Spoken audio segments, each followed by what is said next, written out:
levels of popularity. Okay, so what about One Nation? I think it's 1 in 4 Generation X men now supports the party. We've seen the personal popularity of Pauline Hanson and Barnaby Joyce rise too. What's behind this and how does this change the landscape?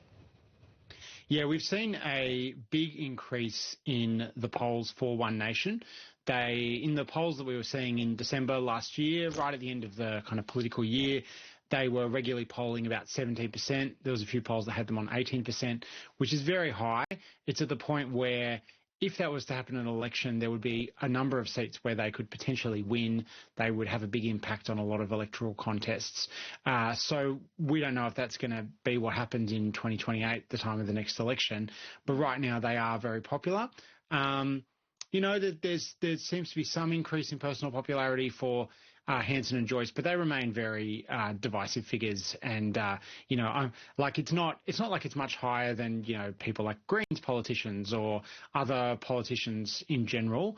But yeah, they are seeing a big increase. What's really interesting is when you try and apply those votes to a seat level, Labor is still in a very solid position, but it causes absolute havoc in Conservative seats. It means that there's a lot of seats where maybe the coalition falls into third place and then their preferences elect One Nation for that seat.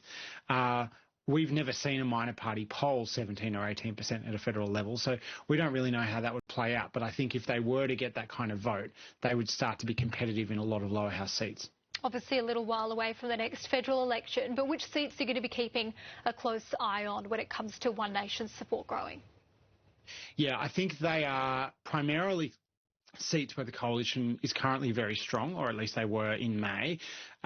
Regional seats almost entirely, although Andrew Hastie's seat of Canning, which is sort of an outer suburban Perth seat, was on the list. Right now, it doesn't look like Labor is in danger of losing seats to One Nation, I think, in seats like Hunter. But the problem is we don't have a lot of data on how preferences would flow in a race where One Nation is competitive. And right now, Labor's primary vote is still holding up. So what's effectively happening is on the right wing of politics, One Nation is winning a bunch of seats, but Labor on these figures would probably win a similar result to what they won in May 2025. So I think it is mostly those regional seats, a lot of National Party seats or regional Liberal Party members. Frankly, that's most of what the coalition has left that they haven't already lost, but it would mostly cause havoc in those kind of electorates. And Ben, we're just running out of time, so just want to get a quick answer on South Australia and Victorian elections this year. Labor or Liberal